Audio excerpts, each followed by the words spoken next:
the Conservative Party candidate Laura Evans joins me now in the Radio Orpheus studio. So how are you, Laura? Hi, thank you so much for having me. I'm very well, thank you. And you're not the first candidate to be chosen this year in this election round. I mean, it was, as you can, well, as many people would see, as a mess. What happened with Dan Barker? Well, to be honest with you, obviously he moved over to Reform. That was that. It was done and dusted. So I would like to point out that originally I would have applied for the role, but I had, for some family circumstances that made it wasn't at the right time. But that then became an opportunity to get back into the role, and so I have. How similar are your policies to Dan Barker's when he was the Tory choice? I think mine are quite different. Clean Air Zone is a particular example. I think he had an idea, as others have. I mean, I don't know all his policies. I can't speak for him, but I remember that I think he felt that it would be a right to have some sort of clean air zone in Greater Manchester. I don't believe that at all. I didn't believe it when I stood last time. I believe I had a huge influence on stopping the cameras going on, and now I want the cameras down. Can you tell us a bit about your background before going into this election, going into politics? Yes, so I was born with hard of hearing and speech impediment. I had always had to work very hard to get where I am, and I have this self-belief that we can go anywhere with a little bit of a hand up and not a hand out. I didn't have an easy childhood, and so came really into my own as I got older, as so often you do. And then really politics took me by the collar and dragged me into it over some conversations I'd had about school choices here in Trafford, and the fact that I felt that we should have the wonderful schools, and all of them, be it faith schools, grammar schools, academies, the lot. In fact, we didn't have academies at that time, but we've seen how free schools have grown, and so that for me was where I started. I got involved locally in politics, and then realised that I had quite a lot to say. I have a great deal to say about education. I'm dyslexic. On my Twitter feed, I get attacked for that all the time, but it doesn't stop me from posting. And so I think there's a lot to be done, and I'd like to do it. And then, of course, the mayoral role is particularly unique because it covers the whole of Greater Manchester, and I think that you can, if you are a good mayor, make a huge amount of difference to the people of Greater Manchester. How much has your upbringing affected your politics and policy? Well, I was never a shining academic, I'll put it that way, but I was always hard work and I have a successful business.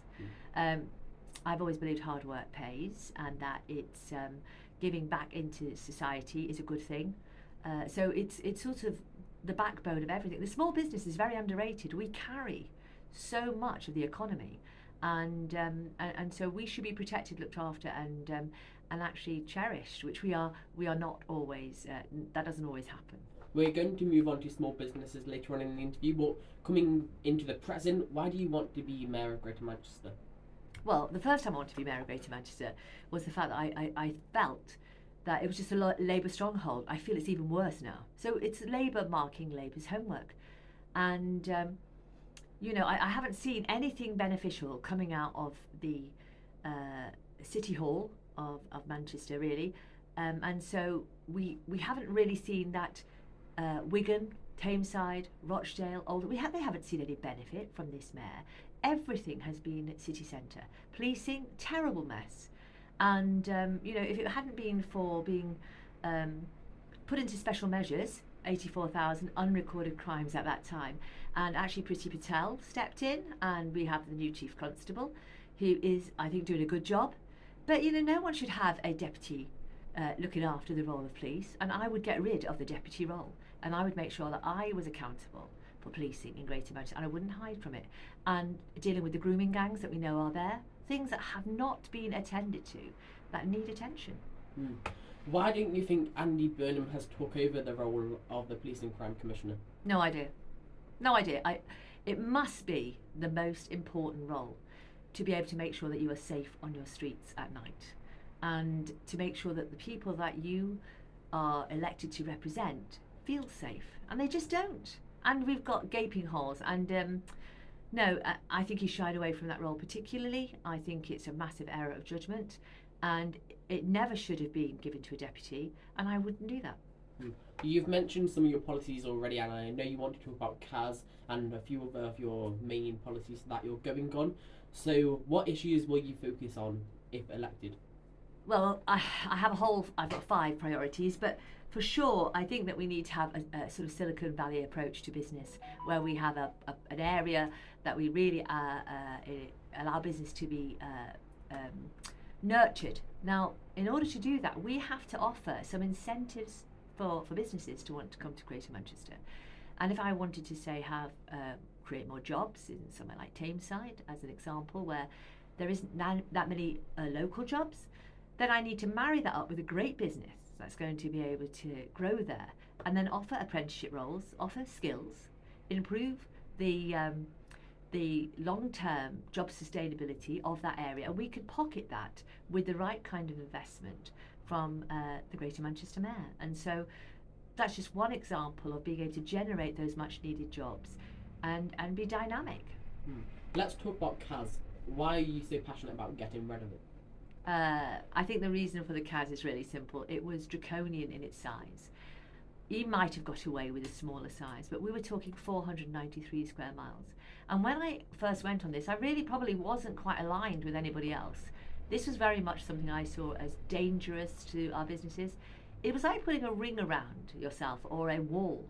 Why would a plumber, a joiner, a brickie, or any of those other businesses come into Greater Manchester to pay a fee every time they crossed over the line to do the jobs in Altrincham, in Stalybridge, in Wigan, wherever they might, Lee, because it would cost them money to come into Greater Manchester to work. So that cost would have to be carried by somebody else, either the person they were doing the work for, or indeed by the company itself. And it was very, very draconian. Over the years, as we know, the ability to buy vehicles that pollute is just not there.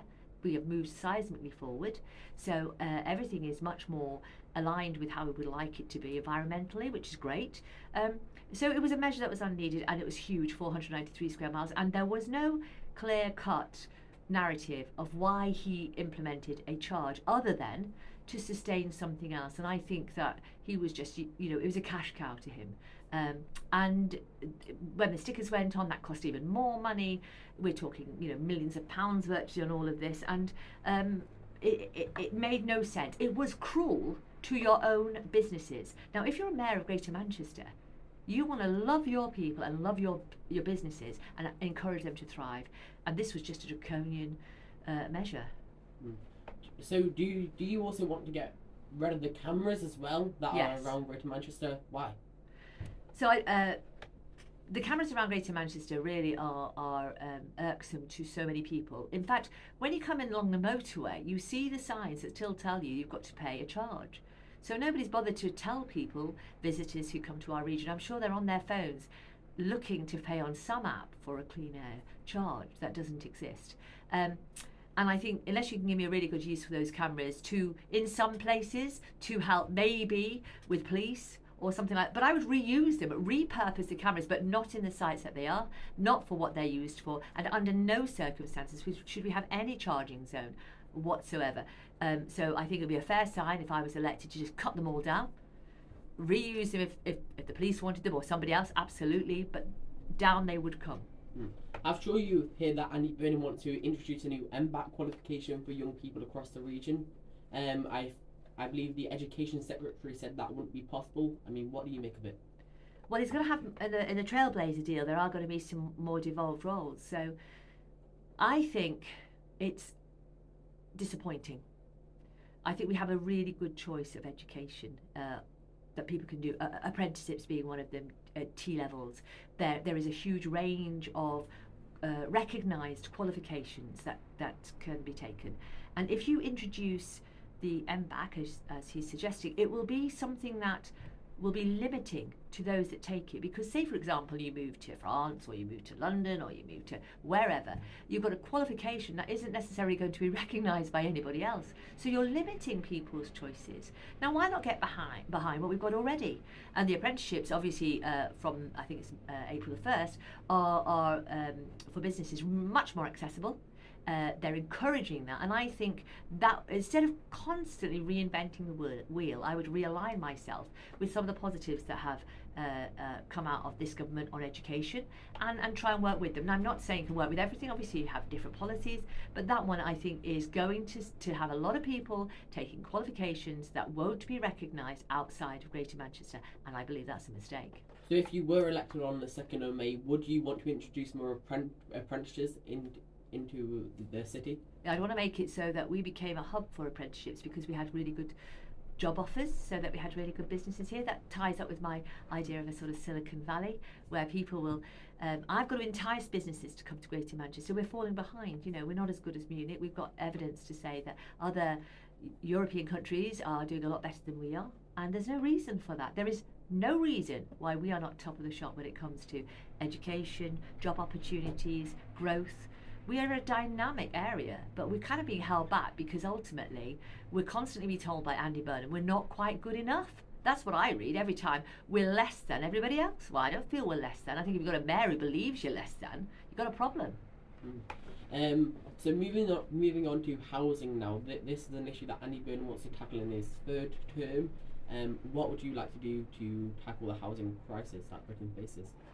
Well, I wouldn't be building all over the Greenbelt for starters. So I was on a building site yesterday. It's a brownfield site, North Manchester. It was doing really well. I think there was something like 250 homes.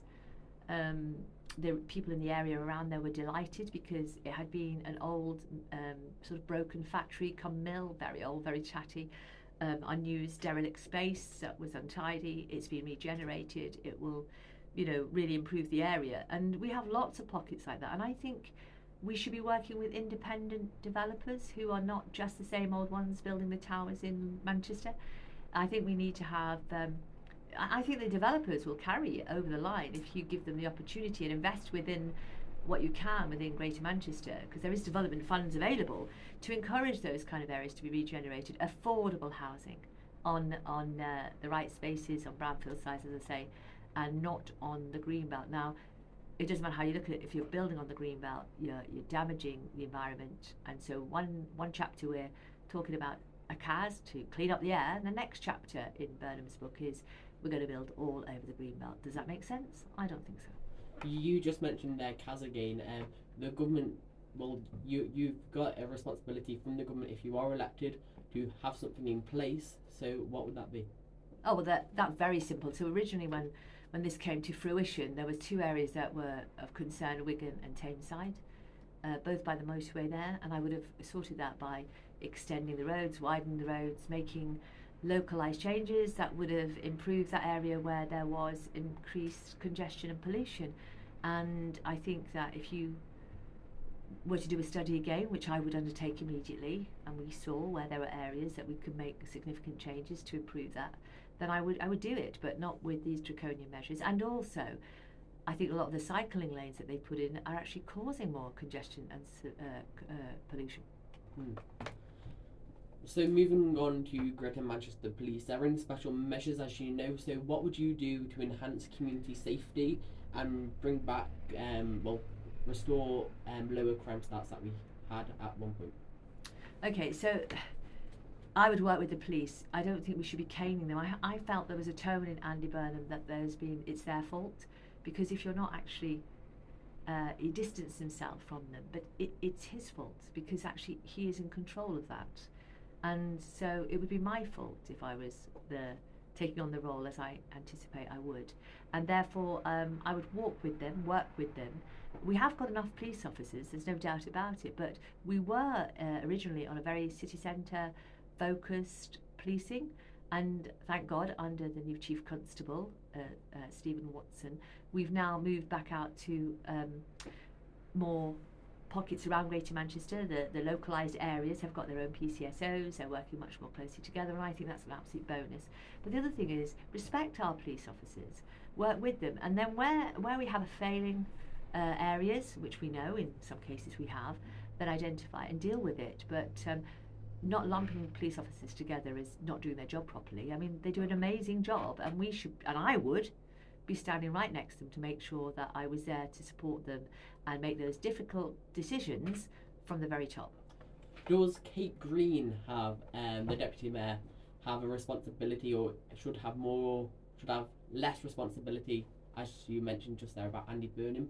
But do you think Kate Green has made the policing worse across Greater Manchester? No, I couldn't. I don't think she does. I think she's got a non-job. I think it's name only, non-job. Never hear anything of her. Just, it, you know, absolutely. I'm, as I say, that role will not exist if I'm elected. So going on to a new topic now about small businesses. You own a small business, so you will be personally affected by the stuff that the mayor does and what the government does surrounding this. And more small businesses are going both within Greater Manchester and within the UK day by day. So how will you help small businesses in Altrincham as well as in Greater Manchester? Well, when I was I was part of the people that brought Altrincham Market together. That was part of my portfolio when I was elected, and so that work has been, you know, extremely successful. And then what we also did, or what I did, was incentivise businesses. It was a try before you buy. So you would rent the space, the building, if it was owned by the council, and you would then, instead of being tied up to a 5-year contract, which could be very difficult if you found that your business was not successful and you still had to, you know, you'd mortgage your house for it, kind of thing. You could try before you buy for 12 months, and then if it was successful, you could tie yourself to a lease, and then you would be able to hopefully get your business to flourish. I mean, parking charges are abhorrent. They make it so difficult. They drive business away. People will go to the Trafford Centre. You'll see this around Greater Manchester. I mean, in Castleton, the cycle lanes have done it for them. They've actually put cycle lanes in front of the businesses with no concern about what's gone on there. That's been in the national press. I've been there myself. Apparently Castleton was staged with bicycles by our mayor to make it, you know, this cycling hub that I think he envisaged for the place. But actually, when you speak to the people that are there, who are running their businesses there, the hairdressers, the barbers, the shops, for them it was devastating, and shop after shop has closed. No consideration for small businesses. So there's a lot we can do. Now, some things are the mayor's role, and some things are down to the council's role. But if you lead from the top as a mayor who incentivises the councils to make it easier for people to park, to make it easier for businesses to flourish by giving incentives, then you would have a narrative that changed from the draconian measures of charge. Could I please ask you about your personal experiences with owning a business and how Andy Burnham's premiership has it positively or negatively impacted you? Well, it would have affected me terribly with my vans, for sure, because that would have made life more complicated. I think that I think the problem with where we are within Greater Manchester, so businesses have not had any real certainty, and I don't think I could just blame Andy Burnham for that. I think the COVID didn't help, but I think there's a huge amount of opportunity and growth that's out there, and I think with a steady ship you could really flourish. But I don't think I've had anything from Burnham in a way of a business that has coaxed me to be a better business or to get more involved. And I think we could do that. I think if you were approachable and you were running, I mean, they have the Growth Hub, but that has done very little for me. I'm not sure about other companies, but I would like to look at that more closely. But there are things like that we should be doing all the time. I should be regularly hearing from him, not having always a worry over my head that they're going to implement things that are going to make my life more complex. Let's go on to your campaign, which we mentioned at the start of here. So, do you think do you believe you have a chance of winning this election? Always, yes. And why? Well, I think that people want change. I think that, you know, they're tired. They're tired of the yellow buses, for goodness sakes. They don't go any more journeys. I mean, we need to get the facts out there. They don't do any more journeys. They're just painted yellow, and they're not even new buses. Some of them are very old buses. I saw one the other day. I think it was 15 or 17 years old, painted yellow. I don't know how much it costs to paint a bus yellow, but that would not have been my priority. My priority, if I was going to do what he's done, was to make sure we had more bus routes going to more difficult places so that more people could use those services. And we need to stop talking about it being like a London style, because London style is just going, you know, being bailed out left, right and centre. We're not London, and I'm very proud that we aren't. We are more diverse. We have broken regions. We're not one conglomerate. I don't like the word metro mayor either. I like to identify, you know, each individual area. So no, I think that the buses have been a bit of a farce, really, and I think that there are other things that that we should have been talking about.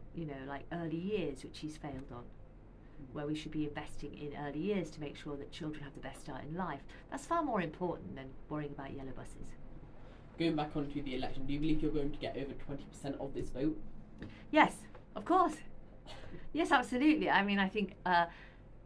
Why wouldn't I? As I say, we've had 7 years of either cars or yellow buses. I can't really think of, or building on the green belt. That's not a good idea. I don't think anybody's really heard anything else other than that. I mean, one lady did say, it did make me laugh. Will you, he speaks on the radio every Thursday. Will you speak on the radio every Thursday? I said, of course I will.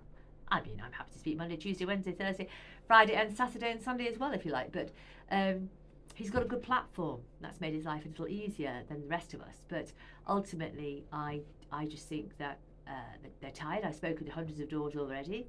The gloss has gone, and they're pained by the cycle lanes. And if that's really your legacy, it's just not good enough. It's not good enough when you haven't really managed to make Manchester city centre thrive. I mean, let's talk about homelessness. I mean, there we are again. In the first year, he agreed he would resolve that problem, and we're no better off than we were before. I'd like to get on to homelessness, but you just mentioned Mike Sweeney's show on Radio Manchester there. Do you think that the BBC Radio Manchester, that show on the first day, it should be more impartial? It'll be lovely to be impartial. I think I'm going to go actually on there myself. But throughout the year, it's very much very much focused obviously on Burnham, and maybe that's a good thing. Maybe that gives him a platform to be able to speak to people.